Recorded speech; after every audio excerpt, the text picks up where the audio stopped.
They say the interstate never sleeps. But when you're a trucker, you quickly learn that the nights belong to the loners, the ghosts of the highway.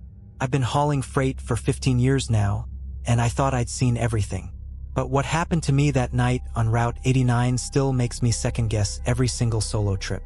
It was a Tuesday, just past 11 p.m., when I got the call to take an emergency haul. The job was simple: deliver refrigerated cargo, frozen meats, from Flagstaff, Arizona, to a tiny town in Utah. The problem was, Route 89 was notorious for its isolated stretches. No gas stations, no rest stops, just endless desert roads. But it paid triple, and I wasn't going to turn it down. Everything was fine for the first 3 hours. My rig, a well-worn Peterbilt 379 I'd named Maggie, hummed steadily beneath me. The CB radio crackled occasionally, mostly static, but no chatter from other truckers. That was weird. Route 89 was usually alive with voices, but that night, silence. Then I saw her. She appeared out of nowhere. 1 minute the road ahead was empty, just 2 lanes stretching into the dark, and the next, there she was standing dead center in my high beams. A woman. Long, black hair tangled in the wind, pale skin glowing unnaturally in the light. She was barefoot, wearing a torn, dirty white dress that fluttered in the desert breeze. She didn't move, just stood there, staring at me, her arms limp at her sides. I slammed on the brakes, the screech echoing through the night as Maggie groaned to a stop. My heart pounded as I gripped the wheel, staring at her through the windshield. Who the hell was out here at this hour? This stretch of 89 didn't even have shoulders wide enough for a car to pull over. She didn't flinch, didn't blink. Now I'm no rookie. I've seen hitchhikers before, people broken down on the road, even the occasional drunk stumbling around. But there was something off about her. The way she stood, almost unnaturally still. The way her eyes seemed to shine, reflecting my headlights like a predator's in the dark. I grabbed my flashlight and climbed out of the cab, leaving the engine idling. The desert air was colder than I expected, biting at my skin as I approached her. "Hey!" I called out, trying to keep my voice steady. "You okay, ma'am? Need a ride?" Nothing. She just kept staring. I stopped a few feet away, the flashlight trembling slightly in my hand. Her face was gaunt, her cheekbones sharp enough to cut glass. Her lips were cracked, dry as the desert around us. But her eyes weren't human. They were too big, too dark, like they swallowed all the light around them. "Are you hurt?" I tried again, stepping closer. That's when she tilted her head, slowly, almost curiously, like a dog hearing a sound for the first time. And then she smiled. No, not smiled. She grinned. Wide, too wide, her mouth stretching impossibly far, revealing teeth that were wrong. Too many of them, jagged and yellow, like something you'd see on a deep-sea creature. My gut screamed at me to back away, but I couldn't move. I was frozen, locked in place as she took a single step forward. "Help?" she whispered, her voice raspy, like it hadn't been used in years. "Help me?" That broke the spell. I stumbled backward, nearly tripping over my own boots, and bolted back to Maggie. Slamming the door behind me, I threw the truck into gear and gunned it, the engine roaring as I sped past her. In my rearview mirror, she didn't move. She just stood there, watching as I disappeared into the night. But then, she started walking. The further I drove, the harder I tried to shake her image from my mind. That grin, those teeth, I could still feel her eyes boring into me. My hands were slick on the wheel, my breath coming in shallow gasps as Maggie thundered down the road. The CB radio crackled faintly in the background, but no voices came through, just static. I kept glancing in my mirrors, half expecting to see her running after me. I know how stupid that sounds. No one can outrun a rig doing 70 down the highway, but I couldn't stop checking. The desert rolled by in silence, endless and suffocating. After about 10 minutes, I started to convince myself I'd imagined it. Maybe I was overtired. I hadn't slept much the night before, and late-night hauls mess with your head sometimes. That had to be it. I was hallucinating, seeing shadows in the dark. Then I saw it. A figure, standing in the middle of the road, far ahead, just barely visible in the headlights. "No way," I muttered, my stomach twisting into knots. It was her. Same tangled hair, same filthy dress. She was just there, waiting for me. I hit the brakes again, Maggie lurching as the tires squealed. But this time, I didn't stop completely. I slowed down enough to swerve around her, keeping my eyes locked on her as I passed. Her head turned to follow me, that terrible grin stretching even wider. And then she raised her hand. She was holding something. I only saw it for a split second, but it was enough to send a shiver down my spine. A small, bloodied object, dangling from her fingers. I don't know why, but I thought it looked like a tooth. Human. I punched the gas and didn't look back. A few miles later, I spotted a diner on the side of the road. The neon sign flickered weakly, and there were only 2 cars in the parking lot. But I didn't care.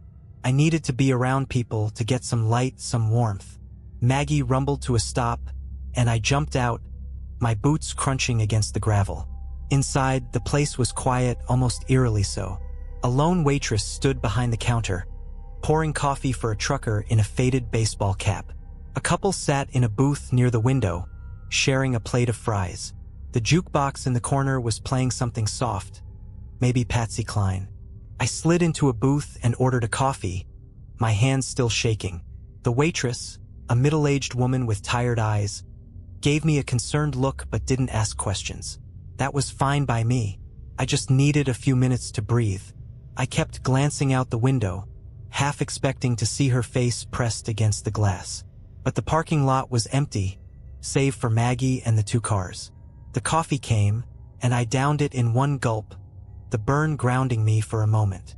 I was about to order a second when the trucker at the counter turned to me. "You headed up 89 tonight?" he asked, his voice gruff but friendly. I nodded, hesitant. "Yeah." "Why?" He frowned, scratching at the stubble on his jaw. "You see her?" My stomach dropped. "What do you mean?" "The woman," he said, lowering his voice. "Out on the road. Pale dark hair. Smiling at you like she knows something you don't." My mouth went dry. "You've seen her?" He nodded, his eyes dark with something I could only describe as fear. "Twice now. First time I stopped to help. Worst mistake of my life. Second time, I didn't even slow down." What is she?" I asked, my voice barely above a whisper. He shook his head. "Don't know. Don't want to know. But if you see her again, don't stop. And for God's sake, don't let her in your cab." The words sent a chill down my spine. I paid for my coffee and bolted out of the diner, my eyes darting around the parking lot. Everything was still, the night quiet. But as I climbed back into Maggie and started the engine, I couldn't shake the feeling that I wasn't alone. I pulled onto the highway, my headlights cutting through the darkness. And that's when I saw it in the corner of the mirror. A shadow. It moved across the side of the trailer, impossibly fast, before disappearing into the night.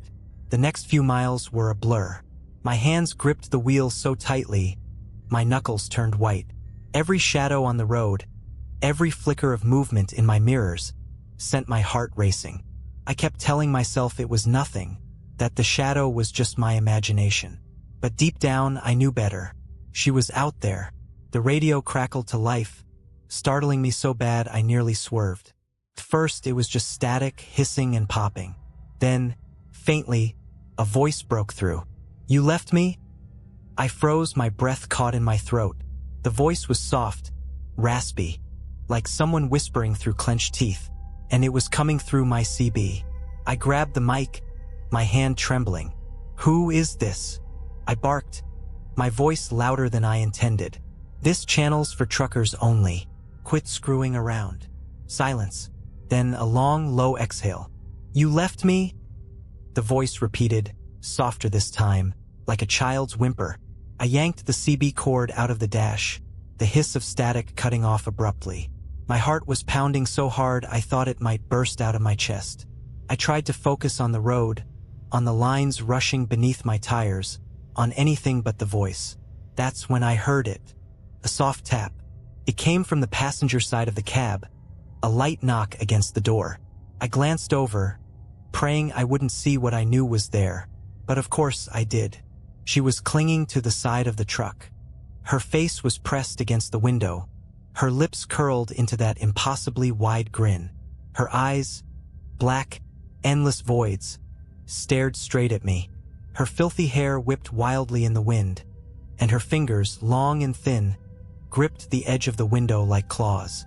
I swerved instinctively, the trailer groaning as the wheels skidded against the asphalt. She didn't budge. She just clung tighter, her head tilting as she mouthed two words. "Let me?" Her voice carried into the cab, though her lips barely moved. I didn't wait for her to finish. My hand shot out, locking the doors and rolling up the windows. My pulse thundered in my ears as I floored it, pushing Maggie faster than I'd ever dared. She disappeared, just like that. 1 second, she was there, her grin burned into my vision, and the next, she was gone. I scanned the mirrors, the road ahead, the side windows. Nothing. But then I heard it again. The tap. Only this time, it was coming from the sleeper cab behind me. The air in the cab turned ice cold, my breath fogging up in front of me. I didn't want to look. Every nerve in my body screamed at me to keep my eyes on the road, to just drive and not stop until the sun came up. But the tapping grew louder, more insistent. It wasn't coming from the outside. It was coming from inside the sleeper. I reached for the tire iron I kept under the seat, gripping it like a lifeline. Slowly, I turned in my seat, my flashlight trembling in my other hand as I pointed it toward the dark curtains separating the cab from the sleeper. The fabric rippled. "Who's back there?" I shouted, trying to sound braver than I felt. "You better come out now, or I swear." The curtain slid open, and there she was, crouched on the bed like some kind of twisted animal. Her limbs were wrong, too long, her joints bending in ways that made my stomach churn. She grinned at me, her head tilting so far to the side it looked like her neck might snap. "You didn't stop for me?" she hissed, her voice echoing inside my skull. Before I could think, before I could even scream, she lunged. Her leap seemed to defy gravity, her gangly limbs stretching toward me like a spider pouncing on its prey. Time slowed, my mind screaming at my body to move, but I was frozen. All I could see were those teeth, jagged, endless rows of them, each one sharper than the last. At the last second, instinct took over. I swung the tire iron blindly, the metallic clang ringing out as it collided with something solid. She screamed, a sound like nails on a chalkboard mixed with a growl, and vanished before my eyes, her form dissolving into a mist that swirled in the dim light of the cab. I sat there, gasping for air, the tire iron still raised like a lifeline. The mist lingered for a moment, swirling around the cab like a living thing before seeping out through the vents, disappearing into the night. The air in the truck grew warm again, and for a brief, fleeting second, I thought it was over. But then the engine cut out. Maggie's hum died in an instant, leaving me in total silence. The headlights flickered once, twice, then went dark, plunging me into the black void of the desert. I reached for the ignition, turning the key frantically, but nothing happened. Not even a click. The cab was completely dead. That's when the whispering started. It came from everywhere and nowhere, a dozen voices overlapping, too quiet to make out the words. My flashlight flickered in my hand, the beam dancing across the dashboard as I whipped it around, trying to find the source. "Why didn't you stop?" a voice hissed, close to my ear. I spun around, but there was no one there. The whispers grew louder, filling the cab with a cacophony of voices, each one more desperate than the last. "You left us. You didn't help. Why didn't you stop?" I clapped my hands over my ears, screaming at the voices to shut up, but they only grew louder. The flashlight flickered again, and for a split second, I saw them. Faces, pressed against the inside of the windows, their hollow eyes staring at me, their mouths open in silent screams. Men, women, children, all of them pale and lifeless, their features distorted with rage and sorrow. And in the middle of them all, grinning wider than ever, was her. She raised a hand, pointing at me, her lips moving silently. The whispers stopped, replaced by a deafening silence that pressed down on me like a weight. Her mouth opened wider, impossibly wide, until it filled my entire vision. And then she spoke. "You'll never escape." I don't remember much after that. Just a flash of light, a deafening roar, and then nothing. When I came to, the sun was rising, painting the desert in shades of orange and gold. Maggie's engine was rumbling softly beneath me, the headlights illuminating the empty road ahead. It was as if nothing had happened. But I knew better. The CB radio crackled softly, bringing me back to reality. A familiar voice broke through the static, one of the truckers I'd spoken to before. "You still out there, partner?" he asked. "You went radio silent for a while. Thought we lost you." My throat was dry as I reached for the mic. "Yeah," I croaked. I'm here. You sound rough. You see her." I hesitated, my eyes scanning the mirrors one last time. The road behind me was empty, stretching endlessly into the horizon. But in the distance, just barely visible in the rising light, I thought I saw a figure standing by the side of the road, watching. "Yeah," I said finally. "I saw her." "Then you're lucky you made it out," the trucker said grimly. "Not everyone does." I didn't reply. I just hung up the mic and kept driving, my eyes fixed on the horizon. I don't take Route 89 anymore. Hell, I don't take night hauls at all if I can help it. But every once in a while, when the nights are long and the roads are empty, I hear the tapping again. And I know she's still out there, waiting for the next trucker who doesn't stop.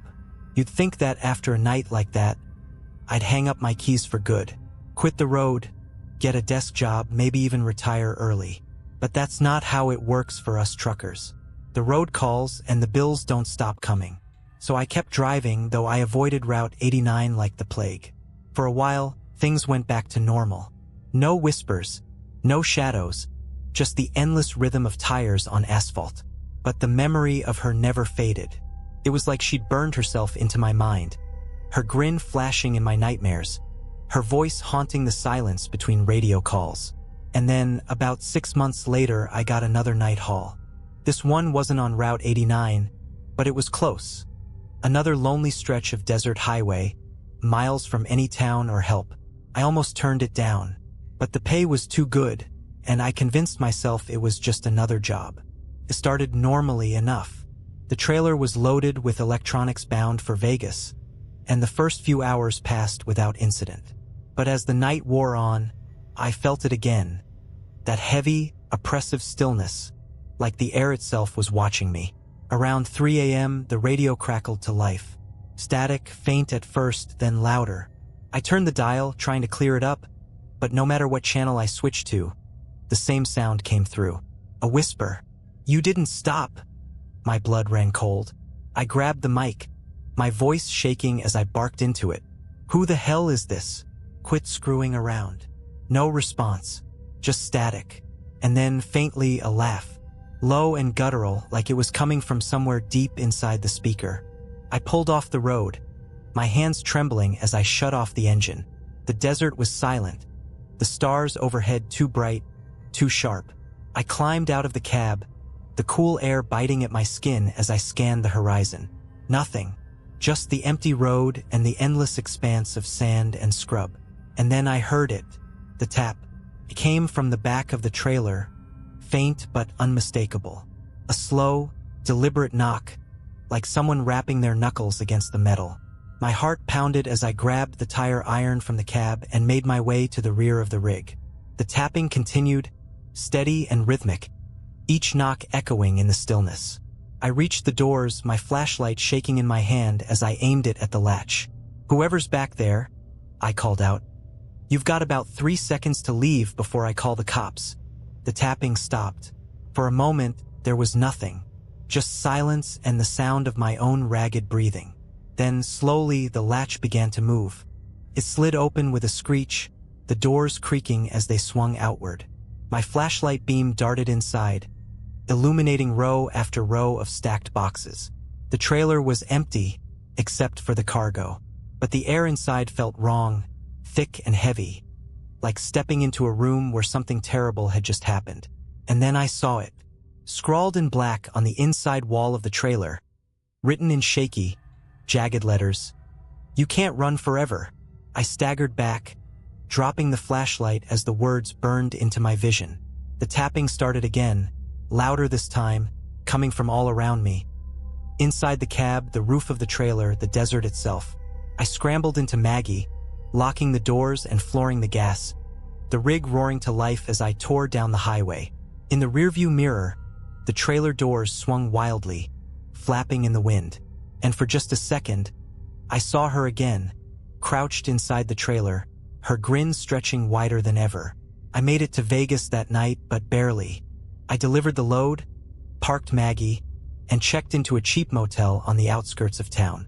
I didn't sleep, just sat there, staring at the door, the faint sound of tapping echoing in my ears. I've told this story to a few truckers since then, and everyone has a theory.